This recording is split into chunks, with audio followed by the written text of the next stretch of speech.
خلک وی ډیر خلکات ارزي چې ورکړي سړی زړه لکات ارزي چې ورکړي سړی زړه لکات.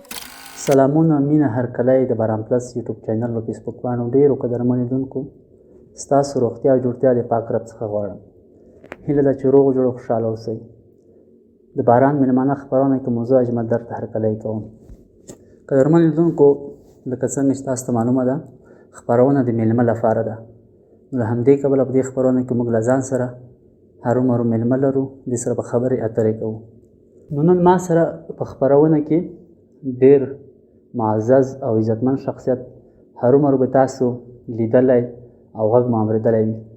یو وخت داسې و چې یوازې به د راډیوګانو لارې موږ غږ اورېدو، یا به مو هم د ټولنیزو رسنیو کې د هغه لیکنې لوستلې. نو نن د سره موږ مخامخ ناست یو د اطلاعات او فرهنګ وزارت معین او د اسلامي امارت معین ښاغلی ذبیح الله مجاهد صاحب. نو قدرمنو لیدونکو راځو انتظار مو ختموو. مجاهد صاحب تسلیمه شي وایي. مجاهد صاحب ستړی مه شي، خیر راغلی. مننه، تاسې نه مننه چې دلته مو راغلی وخت موږ ته راکړه او تاسې ستاسو ټول لیدونکو او اورېدونکو ته د زړه له کومه خپل سلامونه او احترامات. ډېره مننه مجاهد صاحب چې موږ ته وخت وکړو. راځو لومړۍ پوښتنې ته. که راته ووایاست چې تاسو چېرته زېږېدلی یاست، کوم ولایت؟ بسم الله الرحمن الرحیم. حامد و مسلین اما بعد. زما پیدایښت خو په پکتیا ولایت کې سوی. پکتیا ولایت مرکز ګردیز کې یو کلی د بالده ورته وایي. د بالدې کلي کې زېږېدلی یم او د زېږېدلو وخت م 1456 کال د لوي میاشت کې زېږېدلی. تاسو هرومرو تحصیل مو کړی دی، ځکه داسې یو ځای کې یاست چې نو تاسو تحصیل څومره کړی دی او کومه برخه کومه کړی دی؟ بلې، ما تحصیلات 3 پړاوه درلودل. اول پړاو زه په مکتب کې وم، مکتب مې ولوست تر 6م صنف پورې. بعد د هغه نه بیا زه مدرسې ته له مکتب نه لاړم. بیا مدرسه له ابتدا نه شروع سوه تر لویې دورې پورې چې ورته وایي. ابتدایي درسونه هم سو، بیا دورې خلاصې سوې. بیا زه چې له لویې دورې نه فارغ سوم، بله دوره بیا د تخصص دوره وه یا د ماستري دوره وه. هغه بیا ما په فقه کې کړې، اسلامي فقه کې مې ماستري کړې. مجاهد صاحب لومړی هر څوک پیل کوي یو شي لپاره. تاسې چې کله لومړی اسلامي امارت ته راغلی، یعنې تقریبا تاسو به عمر به څومره و، کوم کال و؟ بلې، زه په 1483 کال کې د کله چې طالبانو اسلامي تحریک د کندهار راپورته سو، د هغه نه تقریبا 3 یا 4 میاشتې وروسته کندهار نه طالبان پکتیا ته راورسېدل. هغه مهال زه د پکتیا په یو مدرسه کې، مرکز پکتیا ګردیز کې یو مدرسه وه، نور المدارس فاروقیه په نامه، په هغه کې زه طالب العلم وم. نو هغه وخت موږ ته کله د طالبانو اسلامي تحریک پکتیا ته راورسېد، نو زه دوی سره یوځای شوم. د هغه مهال هم بیا پیل کړی تر ننه پورې. یعنې تاسو لومړي تحریک ور داخل شوي کله چې دوی لومړی ځل راغلل. ډېر ښه. ژوند داسې دی روان دی که نه، ستونزې، مشکلات، غم، خفګان هرومرو لري. آیا داسې کوم وخت رامنځته شوی دی چې تاسو بیخي ډېر خوښ شوي یاست؟ طبعا ژوند خو له خوشحالۍ او خفګان دواړو نه جوړ دی. خفګان هم لري، ټیټې جګې لري، او دواړه په انسان باندې راځي. طبیعي خوشحالي خو پرتله کېږي یو له بله سره کم او زیاته په مختلفو مراحلو کې وي. هغه وخت چې ډېر خوښ وم او ډېر خوشحالي مې احساسوله، هغه دا وخت چې افغانستان نه امریکا نه ووتل. دومره لویه خوشحالي چې دا و بله نه وه تېره سوې په ما باندې. ځکه دلته زموږ د جهاد د 20 کلن زحمت حاصل موږ ته په لاس راغی چې امریکایي ځواکونه له افغانستان نه ووتل او زموږ هېواد بېرته آزاد سو. بهرني ځواکونه مو له هېواده وشړل سول. دا ډېره لویه خوشحالي وه. دې سره زه بله خوشحالي نه شم پرتله کولی. همدارنګه هرومرو په ژوند کې ډېر درانه خفګانونه به هم راځي. داسې کوم خفګان و چې تاسو به ډېر زیات؟ ولې خفګان خو مې ژوند کې، زما عمر 14 کاله و هغه وخت چې زه اسلامي تحریک ته راغلم. د هغو 14 کالو په اوایلو کې یو څو میاشتې وروسته زه د طالبانو اسلامي تحریک کې عضو شوم. نو څو میاشتې وروسته زما والد صاحب هغه شهید شو په چهارسیه کې په بمبار کې شهید شو.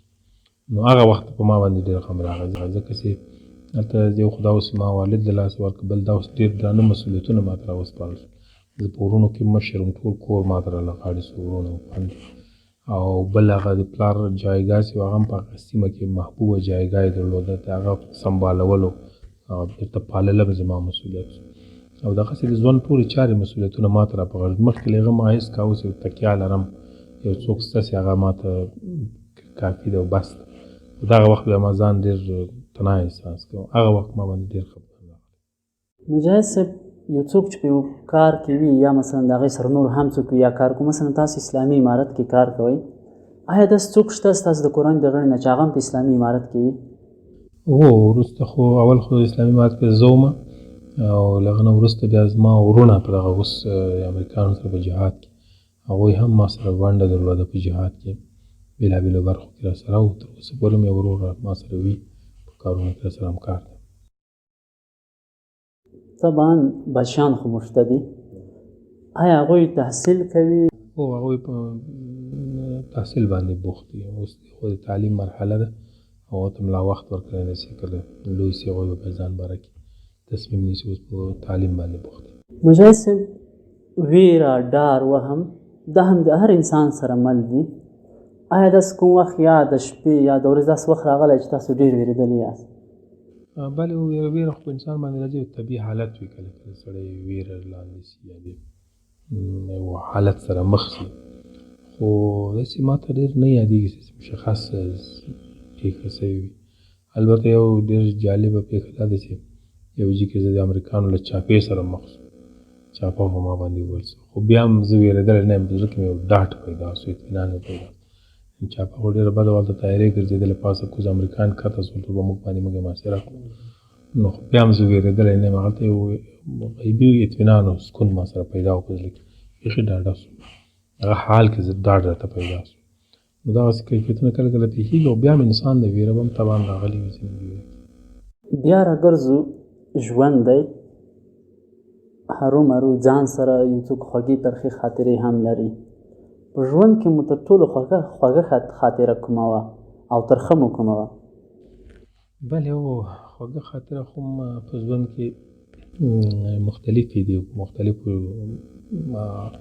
مرحلو کې په سړي راځي. ښه خاطره ډېره زما دا وه چې کله زه د تعلیم له دیني تعلیم نه فارغېدم، هغه صحنه ماته ډېره خوږه وه، ځکه زما د یو څو کلن 14 کاله ما زحمت ایستلی په تعلیم دیني علومو کې. نو هغه د علومو حاصل ماته لاسته راته او د استادانو له خوا ماته اجازه راکول کېده چې ته نو اوس فارغ یې. نو دغه صحنه ماته ډېره خوږه خاطره وه، هغه صحنه اوس هم زما په یاد ده او ډېره راته ښه ښکارېږي. خو ترخه خاطره هم شته. ترخه خاطره نو بیا هغه چې کله کله سړی د دښمن لاس ته ورسي او اسیر سي. ما باندې 2 وارې اسارتونه راغلي دي، هغه دواړه وارې ترخې دي. یعنې تاسو زندان تېر کړی؟ کوم ځای کې؟ زه په 1475 کې په تخار او د کندوز ترمنځ جګړه وه، د مسعود سره وخت جنګ روان و. هغه جګړه کې موږ تخار ولایت ته نږدې شو، جنګ و، بیا بېرته ستونزه پیدا شوه، لار قطع شوه. نو هغه ځای کې بیا موږ موټر محاصره شو، بیا زه اسیر شوم هغه وخت جمعیت سره مسعود سره. هغه وخت نیولو صحنه یې ډېره ترخه وه. هر انسان ځان ته طبیعت لري، په هره برخه کې یو انسان یو شی خوښوي، یو شی نه خوښوي، یو شی بد راځي. تاسو په رنګونو کې د کوم رنګ سره ډېره مینه لرئ؟ ما ته رنګونو کې نسواري رنګ ډېر خوښ نسواري رنګ سره دې ډېره جوړه. نو اوس خو چې ګورو سپینې جامې دي اغوستې. هو جامې په لباس کې سپینې تورې اغوندم، خو په رنګونو کې مې نسواري ډېر خوښ. د ټولنې د ځوانانو په اړه مختلف نظریات موجود دي. ځینې داسې وایي چې ځوان د ټولنې د ملا د تیر حیثیت لري، لکه څنګه چې په انسان کې د ملا تیر مهم ده، ځوان هم د ټولنې لپاره داسې مهم ده. تاسو د ځوانانو څه توقع لرئ؟ یو ځوان خو رښتیا هم ځواني داسې یو مرحله ده، لکه څنګه چې ځواني عمر دپاره د انسان د عمر دپاره ځواني مهمه مرحله ده. په سر کې یو کوچنیتوب وي، هلته هم ضعف و محتاجي و مشکلات وي او وروسته بیا سپین ږیري سیم مشکلات. ښه مرحله د ځواني ده، د عمر ځواني ښه مرحله ده. دغه رقم په ټولنه کې ځواني مهمه ده او د ځوان قشر موجودیت مهم ده په ټولنه کې، ځکه ټول د بار د انرژي دا ټول هغه ځوان ده. که چېرې جنګ کوي نو ځوان یې په مخ وړي، که چېرې مبارزه کوي ځوان یې په مخ وړي، که چېرې افتخارات یې ټولنې ته ګټي او لاسته راوړنې لري ځوان وي، او که چېرې اختراع کوي پرمختګ کوي هغه ټول ځوانان وي. ځوانان د ټولنې لپاره ډېر مهم دي، خصوصا د افغانستان لپاره، ځکه د 20 کاله مبارزه د امریکا نه په وړاندې موږ په مخ بوتله. ډېری د موږ د مبارزې ګټونکي او اصلي لوبغاړي او قرباني ورکوونکي چې ځوانان. دا راز به اوس هېواد بېرته ابادېږي هم دا به ځوانان دي. دا هېواد به بېرته ځوانان ابادېږي په خپل استعداد، په خپله وړتیا، په خپل زحمت او خواري باندې. نو طبعا کوچنیان خو له دې نه مستثنا په خپله احتیاج حالت کې وي.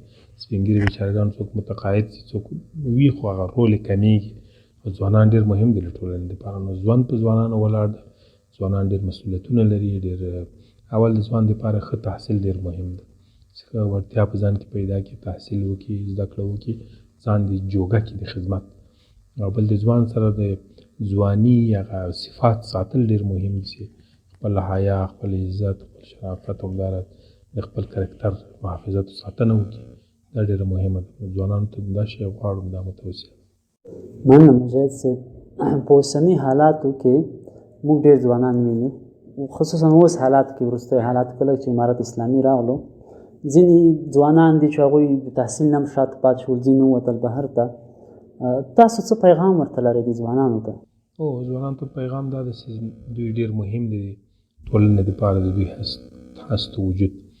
نو دوی باید په خپل عمر کې ځان ته یو ارمان او هدف ولري. بې هدفه ژوند تېر نه کړي. هدف له دې نه ډېر لوی څه کېدلی نه شي، خپل خلکو ته او هېواد ته او خپل دین ته خدمت وکړي. دین له ټولو نه ځکه ډېر مهم دی چې که دین موجود وي، اسلام په موږ کې موجود وي، د موږ ټول عزت خوندي ده، مال هم خوندي ده، شرافت هم خوندي ده، ټولنه هم خوندي ده، افتخار زموږ ده. په دغه چوکاټ کې باید خپلو خلکو ته کار وکړو. او بل دا د ټولنې ابادي چې اوس افغانستان جګړې ځپلی، دا جګړه ځپلی هېواد بېرته نجات او جوړېدا ته ضرورت لري. ځوانان باید ډېر کوشش وکړي چې د ټکنالوژۍ عصر هم ده، په ټکنالوژۍ برخه کې ځان ورسوي، په تعلیم او تحصیل برخه کې ځان هغه حد ته ورسوي چې د نړۍ سره سیالي وشي کولی. همداراز په ټولنه کې د اصلاحاتو لپاره، د ټولنې د پرمختګ لپاره ځوانان باید ځان جوګه کړي، ښه کارګر له ځانه جوړ کړي، ښه خادم او په ښه روحیه باندې ټولنې خدمت وکړي، د خلکو خدمت او د خدمتګزاره روحیه ځان سره ولري، په همدې تعهد باندې خدمت وکړي.